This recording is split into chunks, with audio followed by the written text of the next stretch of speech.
Hello, my name's Caroline and I'm here at Movement Style. In this video we're going to do some standing Pilates, which will especially focus on strength in the hip flexion at the front of the hip joint, the pelvis.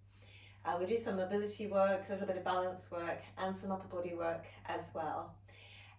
Just make sure with the standing Pilates that you're wearing shoes which are non-slip, either some barefoot exercise shoes like I'm wearing or socks with little sticky bits underneath.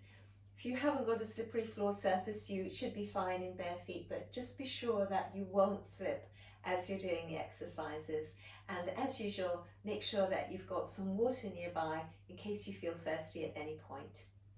To begin with, let's have a look at aligning the body for the Pilates exercises.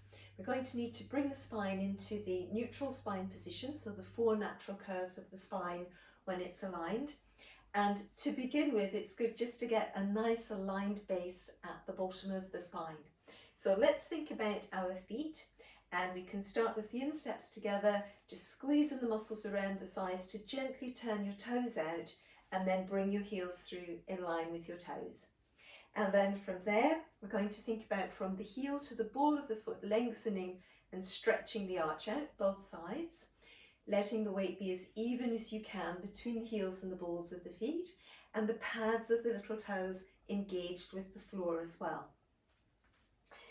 Then, in order to be able to really get the base of the spine to come into an aligned position, usually we need to just soften our knees a little bit, because when the knees are straight, it's hard to adjust the angle on the lower spine and the pelvis. So we can draw up through the thigh muscles front and back, and then just very gently soften at the knees. So we've got support through the muscles of the legs as the knees soften. And then we can spend a moment or two here to think about the small of our back lengthening, the muscles just gently stretching in the back of the waist, so that gradually the tailbone is directed to between the heels. We can imagine a little spotlight on the tailbone shining to between the heels. Once the tailbone's moved down, the crests of the hip bones should be pretty much directly forwards like headlights on our path. And the next thing we need to do is to really bring the crown of the head right above the tailbone. And as you achieve that, you can probably feel that your whole spine stretches and lengthens upwards. From here, it's back of hips, back of shoulders, back of head level, fist distance between the chin and the chest. Just double checking that even though your hips and shoulders might be aligned, that the base of your rib cage isn't popping forward. So although we say the shoulders, it's really that the whole of the rib cage floats directly above the pelvis, and then the head floats directly above the rib cage, and the channel of the spine, of course, is running from the base of the head through the ribs into the pelvis. So to hold this position, usually we need a little bit of additional strength working through our midsection, some core strength in the midsection.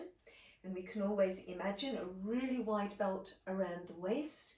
The belt's quite tight. Let's say it's elasticated, so it's going to squeeze us in at the back of the waist, at the sides of the waist and the front. So squeezing in at the back and the sides and the front. And it's quite crucial that we get strength behind us. We need to make sure that as part of our core strength, we're all including the back muscles. Sides of the waist quite strong, the front of the waist pulling across, so not back, but across like that. Think about the wall of the abdomen knitting together across at the front. And now, even though the belt's quite tight, we're going to imagine that our waist is squeezing right in and away from the belt, so that there'll be space between the waist and the belt, imaginary space. We could run our fingers right around like that. So then we need some strength in the lower abdomen, and what I tend to do is just to imagine a smile between the pubic bone and crests of the hip bones, and you scoop out and hollow the muscles into this smile action, so you're quite engaged here on the outside of the lower abdomen. And all of that strength should help to keep the spine, back of hips, back of shoulders, back of head level, crown and tailbone lengthening away from each other, nice squeeze in the waist, the smile, and pulling up through the fronts and the backs of the thighs, gluteal muscles lifted. So that's our basic setup. Try to hold on to this strength and thinking about working with your right leg, so you can either be freestanding or have a support if you're not so sure of your balance. Supporting leg, the left leg should be quite close to that support. And then again, just checking in with the weight between the heels and the balls of the feet, pads of the little toes down, hips, shoulders, back of head level, the smile and our belt fastened. We can always raise one arm towards the side, and we're going to think about extending in the right leg. So just sending the right leg forward and then coming back. The supporting leg needs to be really strong. So pull up through the front of the thigh, pull up through the back of the thigh, and lift through the gluteal muscles so that as the right leg moves forward, the pelvis stays level. Crests of the right hip bone and left hip bone stay forward, headlights on our path. Now what can happen is the leg goes forward and we sink into the supporting hip. Ideally we don't do that. We use the strength of the smile to keep the pelvis lifting up and away from the supporting leg. And another thing that can happen is that the leg goes forwards, the hip goes with us. So we need to use that strength in the back of the waist and the sides of the waist quite a lot to keep the pelvis absolutely in position. If we're managing that, we're going to as well send the leg forward, a little bit of a lift, lower and return. So gliding the leg forwards, pelvis stays level.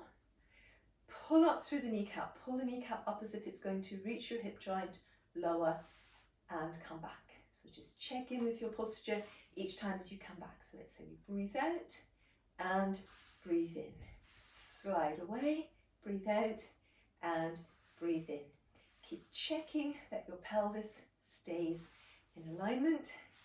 Reach, lift and return. Let's do two more. Reach, lift and return. Reach, lift and return.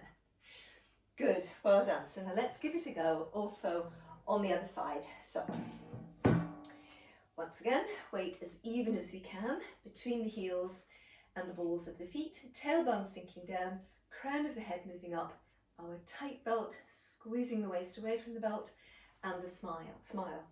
Lots of lifts through the front and back of the thigh and the gluteal muscles on this side. Can bring the arms through, both arms wide for balance or one for a bit of support.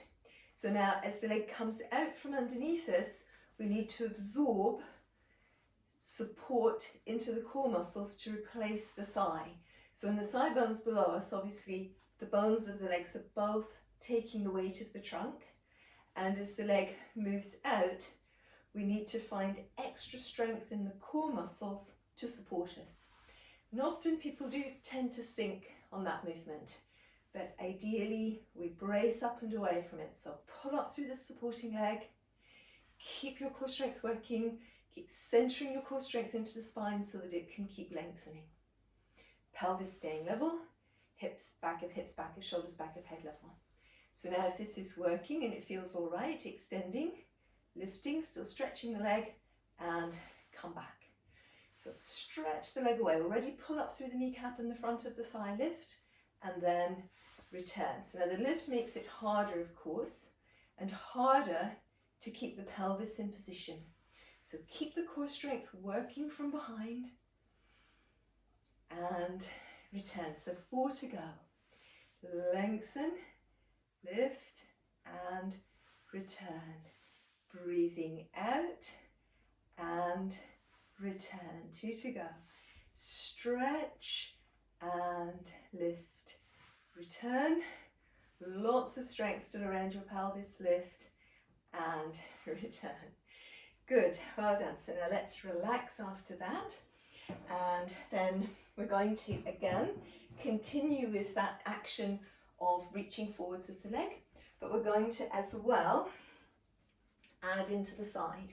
So we'll tap forward, a little tap, we'll travel around to the side, a little tap, travel back, a little tap, and in again. As the leg goes forward, same as we said before, pelvis and ribs and head staying aligned. As the leg goes to the side, still aiming to hold on to that, keeping the crests of the hip bones still level, so it's a little bit hard work. As the leg goes behind, it's inevitable that our hips go back a little bit, but we're aiming to avoid anything like that. Keep the space between the ribs and the pelvis really strong, so we're working our core muscles and not overworking the spine. So again, coming into our little bit of space, turning out from our heels, and then feet nice and stretched, weight even heels to balls of feet, tailbone sinking, crown moving up, our smile, pelvic diamond, breastbone and spine can move towards each other, and then once again finding a little bit of balance through the upper body. You can work it freestanding or have some support. Once again, as the leg comes out from underneath us, we're going to need to really absorb that extra strength that we need without the thigh bone to support us into our core. So center and lengthen. We tap to the side and then tap back and then back into the center. So keep pulling up through that supporting leg, reaching forwards, reaching side, reaching back, and then center. So just align and test your posture each time as you come back. So as the leg goes forward, just keep the ribs centered. As the leg goes to the side, keep the ribs centered. As it goes back, ribs stay centered, hips have to move a little, and in again, last time. So reaching and tapping to the side and back and in again and relaxing. Let's have a go on the other side. So once again, as tall as we can be, tailbone diving down, crown moving up, belt fastened, the smile, and then lots of strength through the upper body, support or otherwise. So this idea that we need to absorb the support that the thigh bone was giving us into the core strength, really center, keep your spine lengthened. So the tap and travel round, travel back and together. So on the supporting leg, keep the weight as even as you can through the sole of the foot. Keep pulling up in the gluteal muscles and keeping stable as you can. So again, leg moves forwards, pelvis stays level, a little bit it goes back, but still level, and come in, last round. Here we are, tap, and tap, and tap, and together, and releasing. Good, so let's look a little bit at working with the hips whilst keeping our core pretty strong. And let's move on to doing something a little bit different, still working with the core strength, but we're going to work as well slightly more with the leg stabilizers both together and the stabilizers in our feet. So once again, support is optional, but we're going to be coming into a rise, so you might find it useful to have something there just in case the rises don't work out as well as you hoped. So it's once again finding the feet together and just turning out using the thigh muscles right around the thighs, just a gentle turn out, nothing major, and then we bring the heels in line with the toes. So we've got about a 2 fist distance between our heels, sitting bones and heels more or less in line. And our spine lifting right up out of the center of the pelvis, through the sacrum, waist, through the spine in the rib cage, breastbone lifting up in front of the spine, crown of the head growing tall. So our pelvic strength, the imaginary smile, the belt fastened really firmly around the waist and squeezing our waist in and away from the belt. As we come into this little Pilates plie, the aim will be to keep the spine upright and in neutral, the weight even between the heels and the balls of the feet. And to do that, we pretty much need to activate the muscles in the back of the thigh. So between the sitting bone and below the knee joint, the muscles through here need to contract. As we come back up, we need to squeeze the ribs in, the waist backside front, the smile, pull up through the gluteal muscles like a shelf of support, and then through the fronts and the backs of the thighs. The inside legs resist towards each other, but also there's a sense of lengthening through the inside leg, so away from either side of the tailbone, lengthen through your legs towards your heels. The spine and the legs keep as much distance between each other as possible.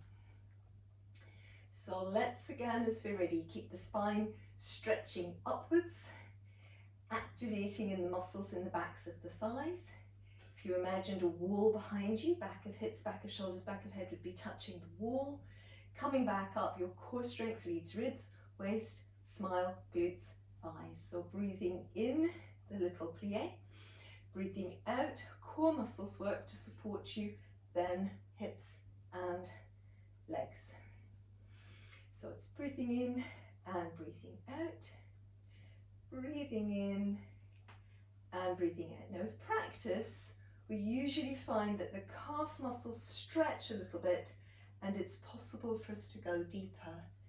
Aim to avoid forcing that depth so that your knees, as I'm doing at the moment, sink and come past your toes. Just keep the weight in the feet, keep the core strength centering around your spine so it keeps lengthening away from the legs, and also as you extend, keep your spine lengthening away from your legs. Once we've got that practiced and in place, we can probably begin to add in a rise here. So once again, each part of the body needs to carry itself. The ribs carry themselves, the waist, the pelvis, the smile and the gluteal muscles pull up through the front and back of your thighs, lift from the center of your heel and through the arch of your foot, and then lowering. So each part of the body carries itself, ribs, waist, pelvis, thighs, pull up through the center of your heel, lift in the arch of your foot and lower.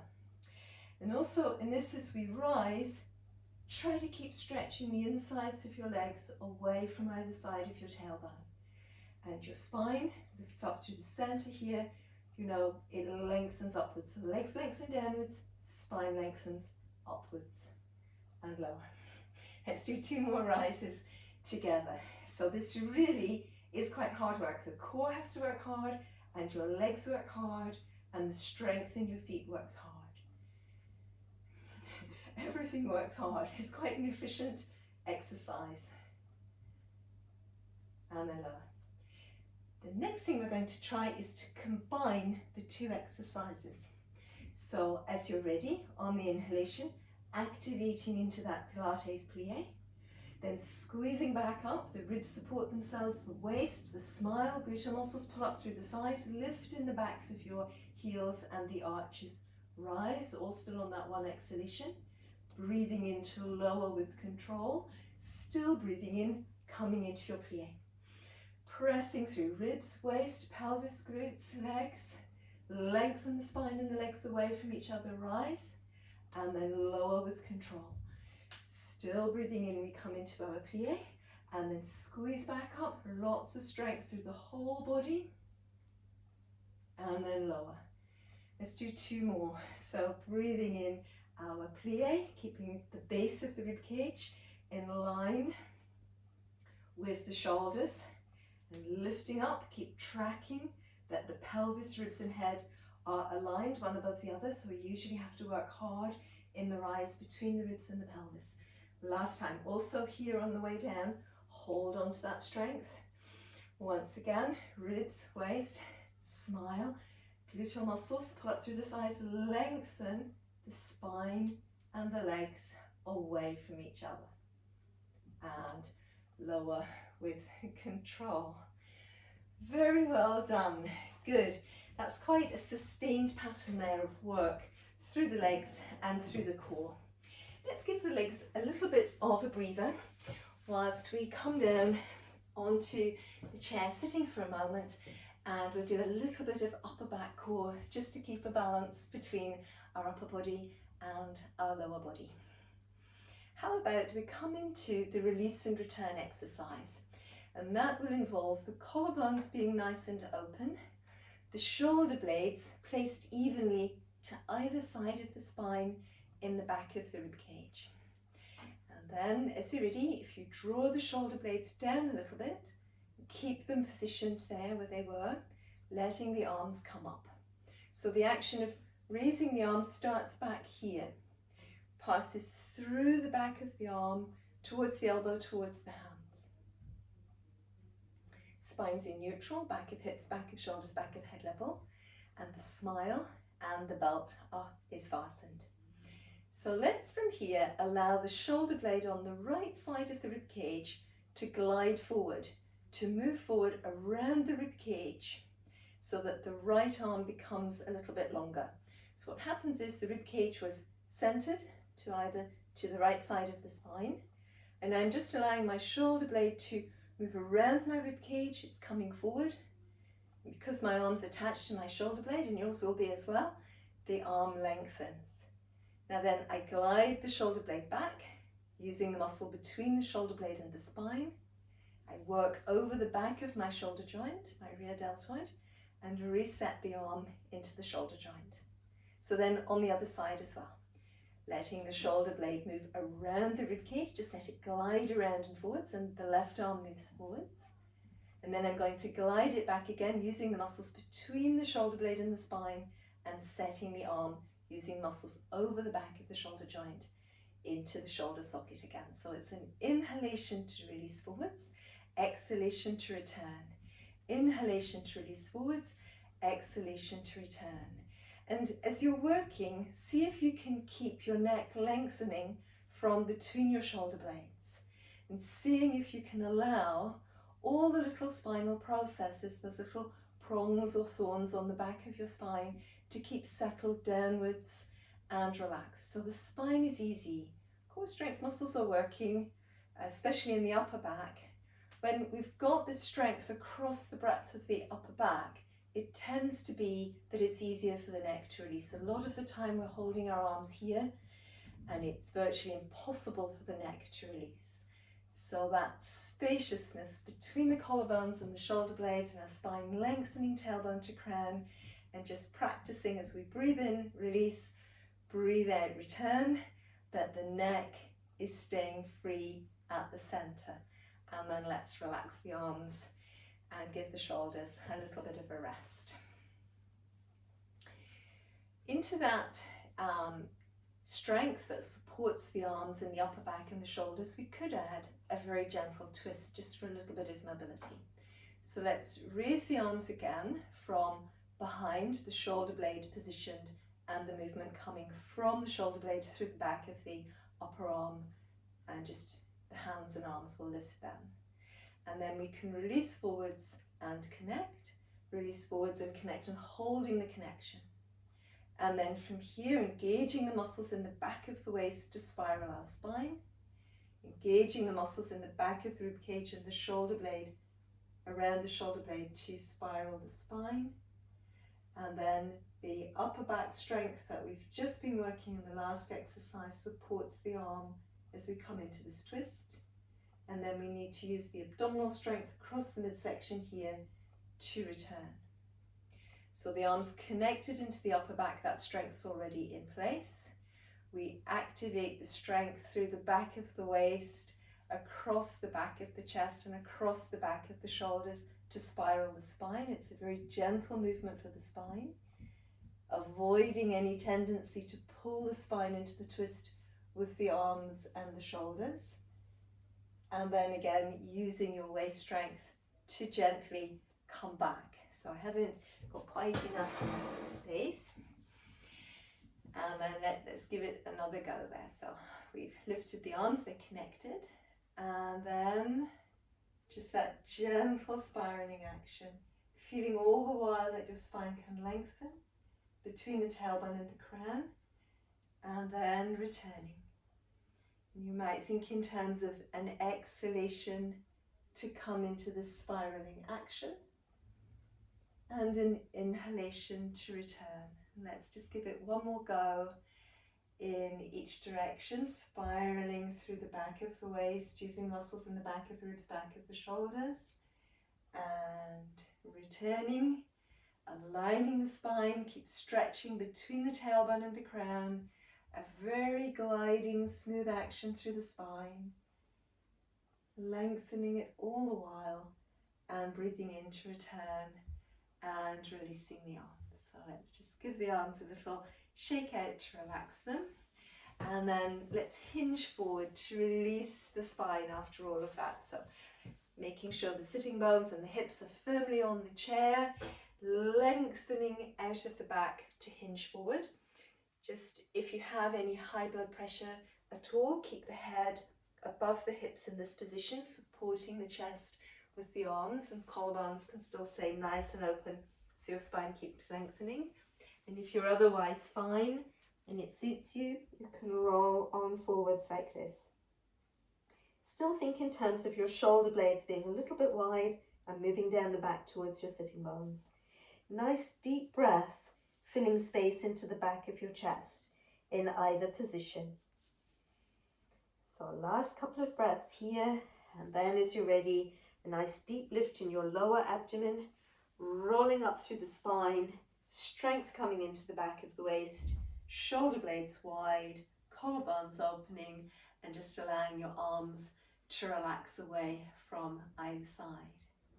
So with the spine quite nice and tall there, let's think about bringing ourselves back up to standing for a moment, and we can just quickly check in again with our standing posture, so that even space, about 2 fist distance between the heels, between the feet, and then getting the weight nice and even between the heels and the balls of the feet, allowing the tailbone to sink down, the crown of the head to move up, thinking about the strength in the lower abdomen, the smile, the belt fastening, the strength in the back of the waist and the back of the ribs and the upper back.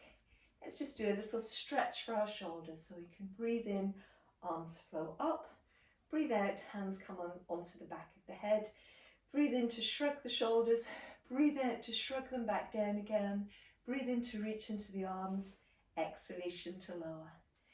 Breathe in to release the arms up, exhalation to bring the hands into the back of the head, elbows stay wide, breathing in to shrug up, breathing out to draw the shoulder blades down the back and wide, breathing in to stretch up, breathing out to release, and last time, breathing in, breathing out, hands to the back of the head, breathing in, shoulders shrug, breathing out, shoulder blades glide down the back, lengthening your neck from between the shoulder blades to the crown.